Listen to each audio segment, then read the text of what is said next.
Bismillahirrahmanirrahim. Assalamu alaikum. This is Imran Khan Panizai and you are watching Kartaba Education.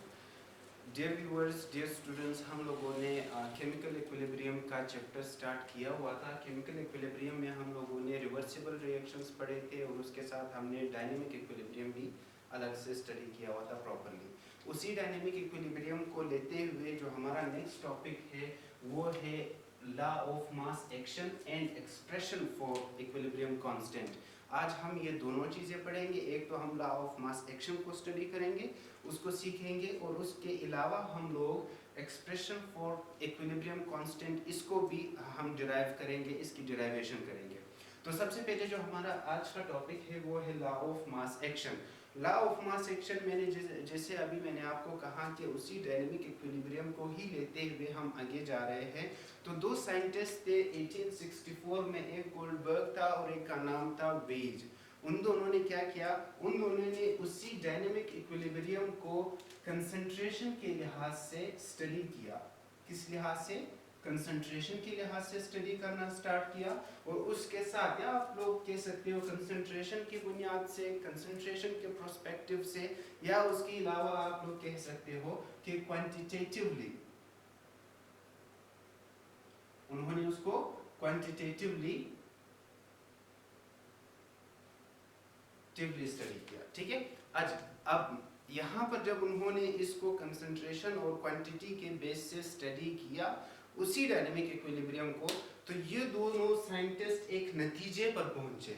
उस नतीजे को उन्होंने law of mass action की शक्ल में दुनिया के सामने पेश किया, और उन्होंने सारी दुनिया ने फिर उनके काम को बहुत सराहा भी। तो उन्होंने जितना भी काम किया था वो असल में ये जो डेफिनेशन को लेकर के मैंने लिखा हुआ है लॉ ऑफ मास एक्शन का, ये उनका सारा काम है जो उन्होंने किया। उन्होंने क्या कहा? उन्होंने कहा कि जब आप the rate of chemical reaction, किसी भी केमिकल रिएक्शन का रेट से जनरली हमारा मुराद होता है उसकी स्पीड। ठीक है। यहाँ से हमारे पास है rate of chemical reaction is directly proportional to the product of active masses of reactants at constant temperature.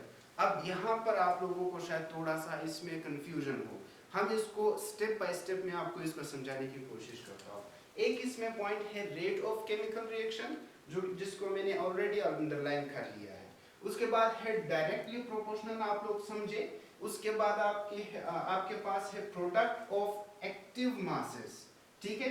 Product तो आसान लफ्ज है, रिएक्टेंट्स प्रोडक्ट वो आप लोगों को समझ मैंने कई बार एक्सप्लेन किया हुआ है, इजी है ये। एक्टिव मासेस से या हमारा क्या मुराद है, हम इस चीज को भी स्टडी करेंगे, अभी मैं सिखाऊंगा आपको। Of reactants at constant temperature, ये तीनों पॉइंट तो ठीक है।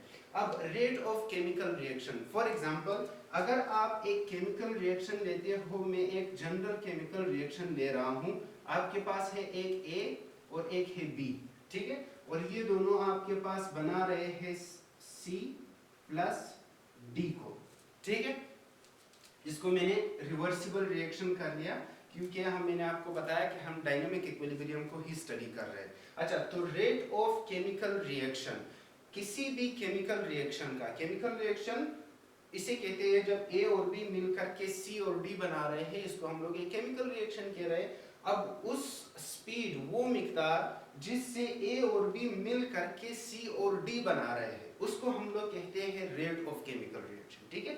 अब ये रेट जिससे सी ए और बी मिल करके सी और डी बना रहा है वो डायरेक्टली प्रोपोर्शनल होगा। किस चीज के डायरेक्टली प्रोपोर्शनल? डायरेक्टली प्रोपोर्शनल का जनरली हमारे पास फिजिक्स वगैरह में, फिजिक्स और केमिस्ट्री में ये टर्म ज्यादा यूज होते हैं। डायरेक्टली प्रोपोर्शनल का मतलब ये है कि जब आप मुवाजना कर रहे हो, एक चीज अगर ज्यादा हो रहा है तो दूसरा भी ज्यादा होगा, एक चीज अगर कम हो रहा है तो दूसरा भी कम होगा।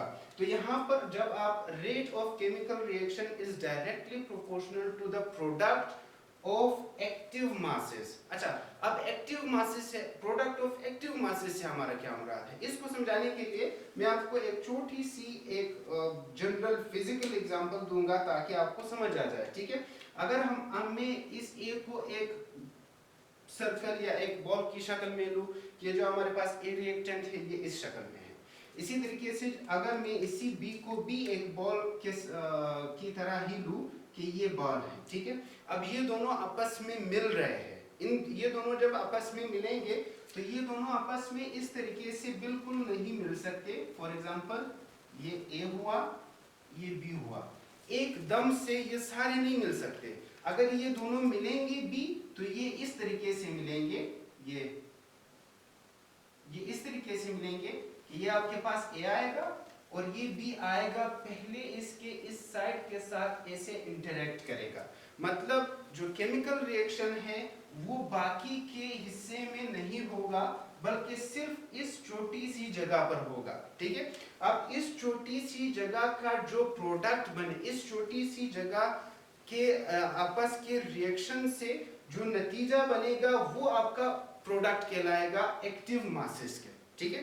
तो मतलब क्या हुआ कि जिस मिकदार से कोई भी केमिकल रिएक्शन हो रहा है वो मिकदार डायरेक्टली प्रोपोर्शनल होगा। मतलब अगर वो मिकदार डायरेक्टली प्रोपोर्शनल होगा किसी भी केमिकल रिएक्शन के एक्टिव मासेस के प्रोडक्ट के, अगर उन एक्टिव मासेस का प्रोडक्ट ज्यादा होगा तो उसका रेट ज्यादा होगा। फॉर एग्जांपल सर्कल में ये प्रोडक्ट आपके पास कम आएगा, लेकिन अगर आप इसको इस तरीके से लेंगे ताकि इंटरेक्शन पॉइंट्स ए और बी के पास बहुत ज्यादा आ जाए तो फिर यहाँ पर वही रिएक्शन ज्यादा होगा।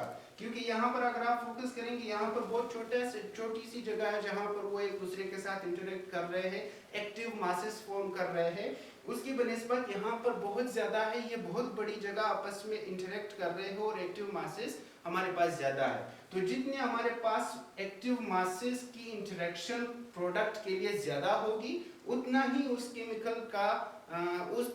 केमिकल रिएक्शन का जो मिकदार है वो ज्यादा होगा। शर्त क्या है? शर्त इसमें ये है कि टेम्परेचर कांस्टेंट होना चाहिए। फॉर एग्जांपल अगर आप रूम टेम्परेचर पे कर रहे हैं, किसी भी टेम्परेचर पर कर रहे हैं, लेकिन अगर आपने केमिकल रिएक्शन 23 डिग्री सेंटीग्रेड से फॉर एग्जांपल स्टार्ट किया हुआ है तो आपका वही टेम्परेचर रहेगा, वही 23 डिग्री। उससे ना आपने ऊपर लेके जाना है और ना ही उससे आपने इसको नीचे लेके जाना है।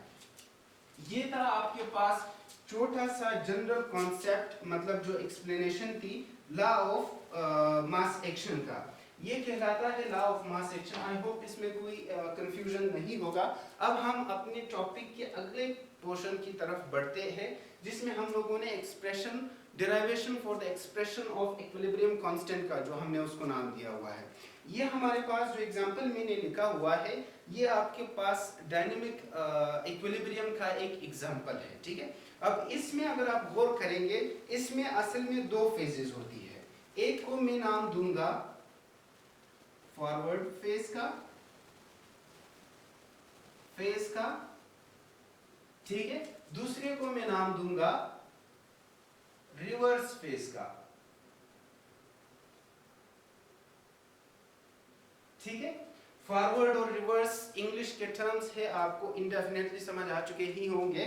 फॉरवर्ड का मतलब जो केमिकल रिएक्शन आगे से हो रहा है वो रिएक्शन, वो फेज हमारे पास क्या है? वो फेज हमारे पास है जब ए और बी आपस में रिएक्ट कर रहे हैं और सी और डी बना रहे हैं, तो ये आपके पास फॉरवर्ड फेज हुआ। ये दोनों रिएक्टेंट्स है, ये उसका प्रोडक्ट है। रिवर्स फेज क्या है? रिवर्स फेज में ये जो सी और डी है ये आपके पास एज रिएक्टेंट बिहेव कर रहे हैं, क्योंकि यही सी और डी वापस टूट करके ए और बी बना रहे हैं, तो ये ए प्लस बी बन गया। ये आपके पास हुआ रिवर्स फेज।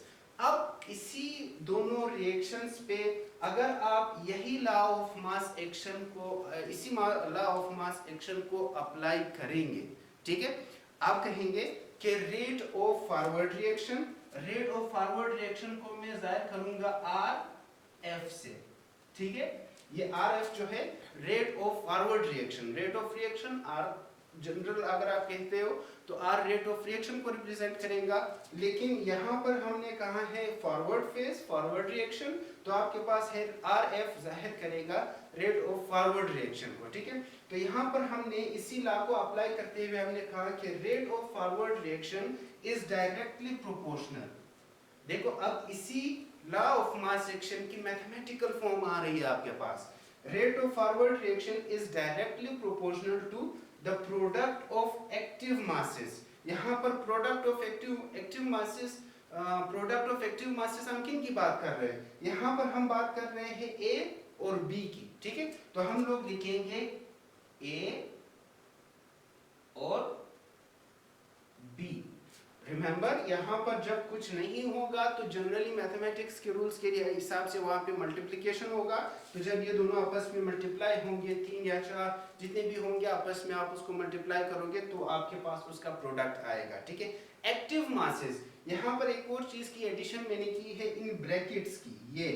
ये दोनों ब्रैकेट्स कंसंट्रेशन को रिप्रेजेंट करती है। किसको? कंसंट्रेशन को, यानी कि जो एक्टिव मासेस है। कंसंट्रेशन को मजीद अच्छे से समझने के लिए आप ये कहो कि ये तो हमने सारा वही ए लिखा, लेकिन ये जो ब्रैकेट हम बात कर रहे हैं वो हम एक्टिव मासेस के ही कंसंट्रेशन की बात कर रहे हैं। बाकी सारे को हम लोग अभी यहाँ पे कंसिडर नहीं कर रहे, क्योंकि हमने लॉ ऑफ मास एक्शन को ही इसमें अप्लाई किया हुआ है, ठीक है। इसी को हम लोग रिवर्स रिएक्शन पर, रिवर्स फेज पर अप्लाई करते हैं। मैं लिखता हूं R directly proportional to rate of reverse reaction, ठीक है। Rate of reverse reaction is directly proportional to the product of active masses of the reactants, ठीक है।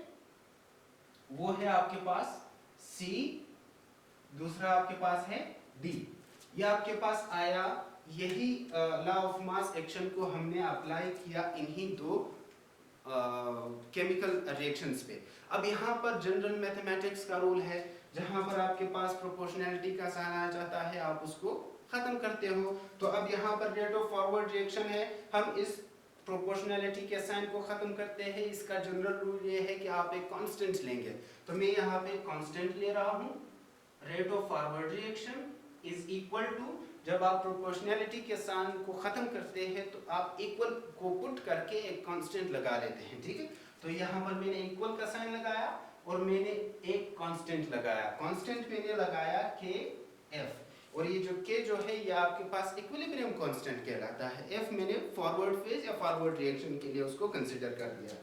इसके बाद आपके पास आया ए और ये आपके पास आया बी, ठीक है। देखो यहाँ तक बिल्कुल सिंपल स्टेप्स है। इसके बाद आपके पास मैंने इसी रिवर्स रिएक्शन पे इसको अप्लाई किया। Rate of reverse reaction is equal to K R और ये सी और ये मैंने डी पर अप्लाई कर लिया है, ठीक है। अब आपके पास क्या आया? एक रिवर्स रिएक्शन का भी इक्वेशन आया, रिवर्स फेज का, फॉरवर्ड फेज का भी एक रिएक्शन आया। हम लोगों को पता है डायनेमिक इक्विलिब्रियम में फॉरवर्ड रिएक्शन का मिकदार rate of forward reaction, rate of forward reaction हमेशा बराबर होता है रेट ऑफ रिवर्स रिएक्शन से के साथ। इसीलिए तो हम लोग इसको इसी तरीके से लिखते हैं, इसीलिए तो हम इसको डायनेमिक इक्विलिब्रियम कहते हैं। तो उसको हम लोग कैसे लिखेंगे? उसी डायनेमिक इक्विलिब्रियम की ही वजह से, क्योंकि हमें पता है कि रेट ऑफ फॉरवर्ड रिएक्शन बराबर होता है रेट ऑफ रिवर्स रिएक्शन के। रेट ऑफ फॉरवर्ड रिएक्शन किसके बराबर होगा? रेट ऑफ रिवर्स रिएक्शन के। अब इसी इक्वेशन में जो डायनेमिक इक्विलिब्रियम का ही कॉन्सेप्ट फॉरवर्ड करके लेके आ रहा है, इसी में हम ये आर ये इसमें इसकी जगह पर हम इसकी वैल्यू पुट करेंगे और आर एफ की जगह पर हम लोग ये वैल्यू पुट करेंगे। यहाँ पर हमारे पास वैल्यू क्या है? के एफ और आपके पास है कंसंट्रेशन ए और ये आपके पास कंसंट्रेशन बी, आप समझ लें, इक्वल टू, उसके बाद क्या है? इसकी जगह पर हमने रेट ऑफ रिवर्स रिएक्शन की वैल्यू को पुट करना है, यहाँ पर वो पुट कर दे कि आर और ये आपके पास है सी और ये आपके पास डी कंसंट्रेशन। बिल्कुल इजी स्टेप्स है। सिर्फ केमिकल इक्विलिब्रियम के जो डायनेमिक इक्विलिब्रियम है उसी के कॉन्सेप्ट को ही हम आगे लेके आ रहे हैं इसमें, और मैंने उसी को लेकर के उसमें सिर्फ उसकी वैल्यू पुट कर दी, और इसमें कोई इतना बड़ा कमाल नहीं है, ठीक है, इजी है। अच्छा, अब यहाँ पर क्या है? अब हम इसकी रीअरेंजमेंट्स करते हैं। रीअरेंजमेंट्स का मतलब जो कांस्टेंट्स है ये और ये, इनको एक साइड पे लेके आते हैं, और ये जो आपके पास कंसंट्रेशन है दोनों की, रिएक्टेंट्स और प्रोडक्ट्स की, दोनों के रिएक्शंस की, रिएक्टेंट्स की, उसको हम लोग अलग अलग कर लेते हैं। उसके स्टेप में आप वो स्टेप आप कैसे करेंगे? ये आर यहाँ पे इसके साथ मल्टीप्लाई हो रहा है, ये टोटल जो है ये इसके साथ यहाँ पर मल्टीप्लाई हो रहा है। तो जो यहाँ इस साइड पे इक्वल के मैथमेटिक्स के रूल्स के हिसाब से जो इस साइड पे मल्टीप्लाई हो रहा होगा वो उस साइड में जाकर के डिवाइड होगा। तो यहाँ पर के एफ तो मैंने वैसे ही लिखा, ये जो यहाँ पर मल्टीप्लाई हो रहा है उसको इक्वल के उस साइड लेके गया मैं और इसको मैंने डिवीजन में लिखा, ठीक है, क्योंकि जो इक्वल के उस साइड में जाता है वो आपके पास डिवाइड हो जाता है। क्लियर? बाकी मैंने ऊपर वाले को नहीं लिखा है अभी, सिर्फ इसको समझ ले कि ये के एफ को मैंने वैसे ही लिखा और ये जो आपके पास इंटायर ए और बी है ये इस के एफ के साथ मल्टीप्लाई हो रहा है, मैंने इसको इक्वल के साइड शिफ्ट करके उसको डिवाइड कर दिया। अच्छा, अब इसके बाद ये जो के आर है ये सी और डी के साथ मल्टीप्लाई हो रहा है, ये इस तरफ आकर के डिवाइड हो जाएगा।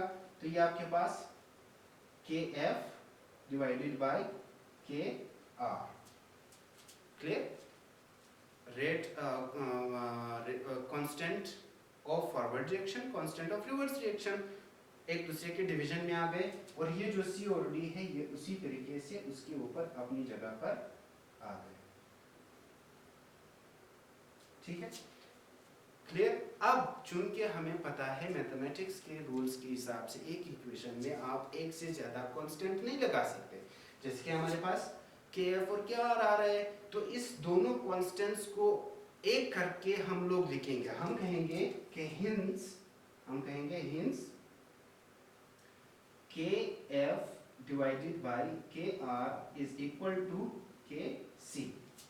जो के है वो इक्विलिब्रियम कांस्टेंट को ही जो के है वो के सी जो है जनरली वो आपके पास इक्विलिब्रियम कांस्टेंट को ही रिप्रेजेंट करेगी और ये जो सी है ये स्पेसिफिकली आपके पास है कंसंट्रेशन के लिए। किसके लिए?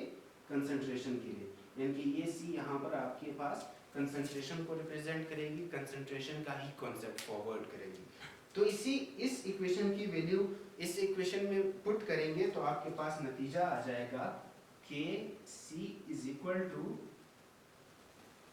सी D divided by concentration A and concentration B. इसको आप लोग इक्वेशन नंबर 1 का नाम दें। और ये जो के सी है ये इक्विलिब्रियम कांस्टेंट कहलाता है। क्या कहलाता है? कांस्टेंट। तो एक आसान सा डिराइवेशन आपके पास इक्विलिब्रियम कांस्टेंट का आ गया है जनरल कॉन्सेप्ट के लिए बहुत ही इजी तरीके से। ठीक है, ये आपके पास इक्विलिब्रियम कांस्टेंट। लेकिन जब आप कोएफिशिएंट को इन्वॉल्व करेंगे, कोएफिशिएंट को मैं आपको ऐसे बताऊंगा, जब कोएफिशिएंट अगर आप कोई जनरल रिएक्शन लिखते हैं, for example 2H2 plus O2 after reaction 2H2O, अब ये जो है आपके पास कोएफिशिएंट कहलाता है। अगर आपके पास इस तरीके से कोई रिएक्शन आएगा जिसमें कोएफिशिएंट इन्वॉल्व होंगे, यहाँ पर तो हमने कोएफिशिएंट की कोई जिक्र नहीं किया हुआ है। जब आप कोएफिशिएंट का जिक्र नहीं करेंगे उसमें, तो उसके लिए आपका उस किस्म के रिएक्शन के लिए आपके पास जो इक्विलिब्रियम कांस्टेंट का इक्वेशन आएगा वो ये आएगा। लेकिन अगर आप कोएफिशिएंट को इन्वॉल्व करेंगे उसमें तो फिर वो आपके पास चेंज होगा, वो फिर इस तरीके से नहीं आएगा। ठीक है, तो उसके लिए जनरल रिएक्शन भी ये नहीं रहेगा। फिर आपके पास जनरल रिएक्शन कुछ यूं रहेगा। फॉर एग्जांपल जनरल रिएक्शन को मैं यहाँ पे लिख रहा हूँ। ठीक है, अच्छा, ये आपके पास हुआ ए प्लस बी आफ्टर रिएक्शन आपके पास है सी प्लस डी। अब ए और ये छोटी है और ये बड़ी है, छोटी है जो है वो कोएफिशिएंट को जाहिर कर रहा है। ठीक है, मैंने कोएफिशिएंट को इसी डायनेमिक इक्विलिब्रियम के रिएक्शन में मैंने कोएफिशिएंट को इन्वॉल्व कर दिया है ताकि आपको उसके जो इक्विलिब्रियम कांस्टेंट के जनरल रिएक्शन में कोएफिशिएंट की इन्वॉल्वमेंट का भी आपको पता हो कि अगर कोएफिशिएंट इन्वॉल्व हो जाए तो आप इक्विलिब्रियम कांस्टेंट को फिर कैसे रिप्रेजेंट करेंगे। तो ये आपके पास जनरल रिएक्शन हुआ और आपने इसमें कोई चेंज नहीं लेके आना है, सिवाय जब आप इसको कैसे लिखेंगे, वही बाकी डेरिवेशन सारी आप उसी तरीके से करेंगे, स्टेप बाय स्टेप। अगर आप खुद भी करेंगे तो यही आ जाएगा। सिर्फ आपके पास एंड का जो ये रिजल्ट आया, जो मैंने आपके पास विदाउट कोएफिशिएंट का लाया है, वो आपके पास आएगा के सी इज इक्वल टू सी और ये सी और ये डी, ये आपके पास छोटी डी और ये आपके पास आएगा ए, ये ए और ये आपके पास बी और ये आपके पास ये आपके पास आया कोएफिशिएंट को जब आप इन्वॉल्व करोगे, और ये जो छोटे छोटे मैंने ए बी सी और ये डी लिखा हुआ है, ये आपके पास जाहिर करते हैं कोएफिशिएंट को, ठीक है। कोएफिशिएंट भी कंसंट्रेशन को ही, in other words coefficient concentration को ही जाहिर सी बात है रिप्रेजेंट करते हैं। तो ये आपके पास हुआ कोएफिशिएंट का। लेकिन एक और भी केस है। एक और केस क्या है, ये दोनों जो केसेस हमने स्टडी कर दिए हैं, ये हमने नॉन गैसियस सिस्टम के लिए कर लिए। अगर आप इसी कोएफिशिएंट को इक्विलिब्रियम कांस्टेंट, यही इक्विलिब्रियम कांस्टेंट मालूम करना चाहेंगे किसी गैसियस सिस्टम के लिए, वो फिर आप कैसे करेंगे? गैसियस सिस्टम में चूंकि कोएफिशिएंट को जो कंसंट्रेशन है उसको मालूम करने के लिए आप लोगों को एक और भी दूसरी चीज पता होनी चाहिए, जिसको हम लोगों कहते हैं पार्शियल प्रेशर। पार्शियल प्रेशर, ठीक है। अब पार्शियल प्रेशर ही की मदद से किसी गैसियस सिस्टम में हम किसी भी रिएक्टेंट, हम कंसंट्रेशन को मालूम करते हैं। मतलब पार्शियल प्रेशर में की वजह से ही हम किसी भी केमिकल रिएक्शन में प्रोडक्ट्स और रिएक्टेंट्स वगैरह जो कंसंट्रेशंस है, जो इक्विलिब्रियम कांस्टेंट में बैरली इन्वॉल्व है, उसको हम लोग मालूम करते हैं। तो अब चूंकि यहाँ पर किसी भी गैसियस सिस्टम में पार्शियल प्रेशर इन्वॉल्व हुआ, तो यहाँ पर इन दोनों रिएक्शन में हम लोग पार्शियल प्रेशर की मैंने कोई बात नहीं की, कोई जिक्र नहीं किया। तो ये जो दोनों इक्विलिब्रियम कांस्टेंट है, ये गैसियस सिस्टम के लिए सुटेबल नहीं होंगे, इसीलिए हमने उनके लिए एक अलग ऐसा रिएक्शन लाना है जो गैसियस सिस्टम के लिए सुटेबल हो। उसमें सबसे पहला स्टेप, बाकी सारी वही चीजें हैं, कोई इसमें बड़ी चीजें, कोई इतना उसमें चेंजेस नहीं लेके आनी है। चूंकि पार्शियल प्रेशर इन्वॉल्व हुआ, इसीलिए हम पार्शियल प्रेशर को ही रिप्रेजेंट करके गैसियस सिस्टम को के लिए इसी इक्विलिब्रियम कांस्टेंट के इक्वेशन को सुटेबल करेंगे। कैसे? सबसे पहला स्टेप तो ये है कि आप के सी को रिप्लेस करेंगे के पी से, ठीक है। Kp इक्वल टू के सी मैंने कहा आपको कंसंट्रेशन के लिए रिप्रेजेंट है, लेकिन यहाँ पर मैंने P लगाया ताकि एक दो तीन चीजें इससे स्पेसिफाई हो जाए। एक ये कि हम गैसियस सिस्टम की बात कर रहे हैं, ठीक है। एक ये कि हम गैसियस सिस्टम की बात कर रहे हैं। इसी रिएक्शन को अगर आप लोग यहाँ पर गैस लिखेंगे तो वो फिर आपके पास गैसियस सिस्टम का आ जाएगा, लेकिन जनरली आप समझ लें, आसान है, इतनी मुश्किल बात नहीं इसमें।